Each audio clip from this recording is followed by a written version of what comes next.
안녕하세요. 김태훈의 현명한 투자자 방송 시작하겠습니다. 오늘은 인터플렉스에 대해서 말씀을 드리겠는데요.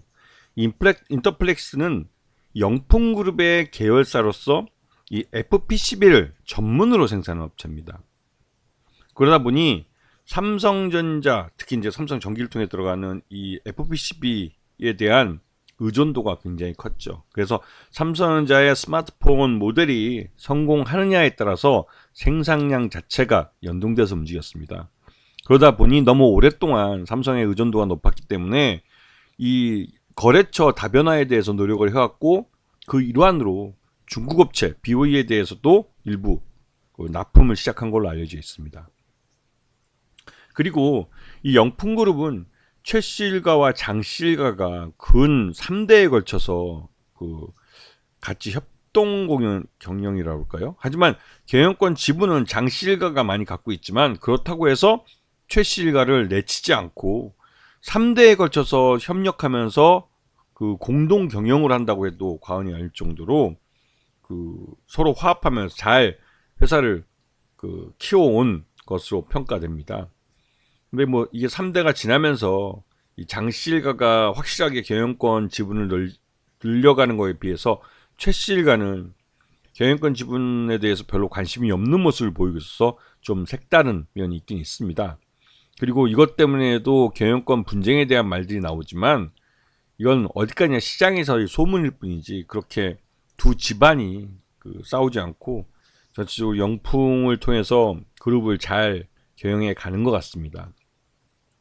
자, 이 인터플렉스는 FPCB라고 해서 우리가 핸드폰을 들어보면 핸드폰 안에 이제 PCB 있지 않습니까? 그게 이제 FPCB 연성 회로기판이라고 합니다.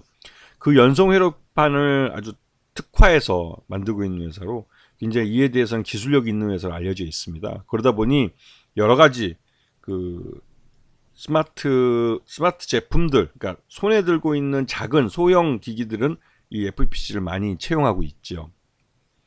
그래서 이 연성회로기판 FPCB 제조가 전체 매출액의 대부분을 차지하고, 이 작년 3분기 실적만 놓고 봐도 그래도 예년과 비슷한 수준은 유지했던 모습입니다.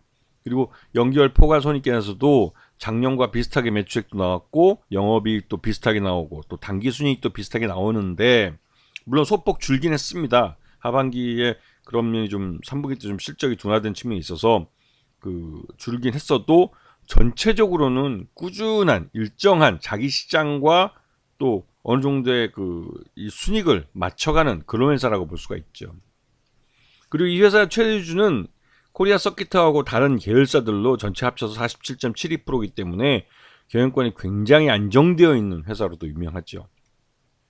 근데 이 회사가 삼성 디스플레이 쪽하고 같이 하면서 삼성전자 스마트폰에다가 이 연성 회로기판을 납품하고 있고, 또 중국 쪽에도 BOE 쪽에다가 이 신규 고객사를 맞이하면서 이 사업 다변화 쪽에 지금 또 어느 정도 진출하고 있는 그런 모습이죠.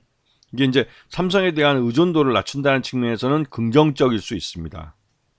자, 그리고 오늘 이제 갑자기 주가가 빵 쳐가지고 상한가를 쳤는데요. 이렇게 상한가를 친 것은 삼성전자가 오랜만에 스마트링이라는 새로운 제품을 내놓고, 그 새로운 제품 이 갤럭시 링이라고 불리는데, 이게 웨어러블 스마트 기기입니다.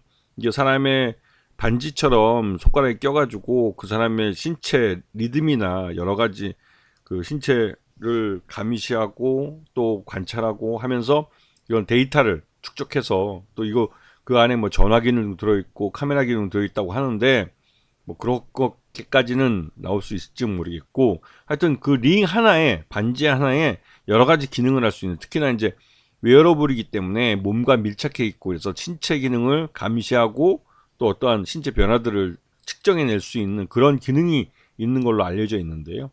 근데 여기에 FPCB를 이 인터플렉스가 납품할 수 있다라는 소문이 돌면서 상한가를 빵 쳤습니다. 이거는 삼성전자가 그래도 이 시장을 리드해가는, 이 스마트폰 시장에서 리드해가는 선도업자로서 새로운 모델을, 그러니까 애플도 링을 먼저 스마트 링을 내놨는데요.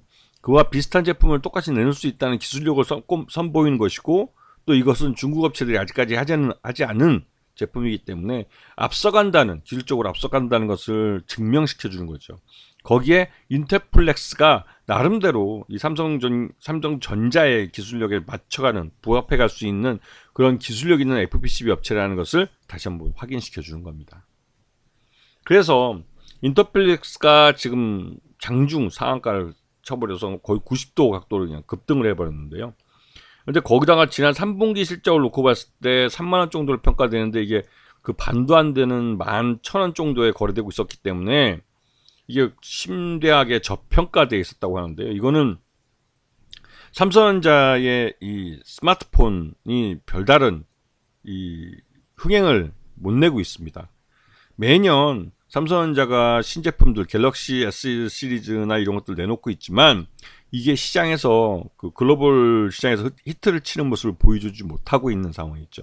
그러다 보니 이 그런 그 고객사를 갖고 있는 인터플렉스도 항상 불안할 수밖에 없습니다. 그리고 또 단일 거래처라는 게 한계가 있는 거죠. 그래서 주가가 할인돼서 거래되고 있었는데 오랜만에 삼성전자가 신모델을 그러니까 새로운 시장이죠.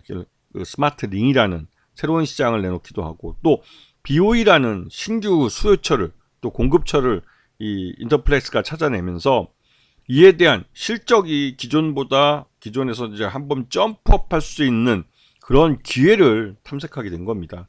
이런 부분에서 주가가 급등했기 때문에 단기 급등에 따른 차익 시전 매물은 좀 나오겠지만 장기적으로 우상향하는 차트를 그릴 가능성이 있어서 지금 급하게 추격하지 않더라도 충분히 차익 시전 매물이 나와서 어느 정도 가격이 조정받은 다음에는 새로운 기회를 잡을 수 있는 종목이라고 보시면 되죠.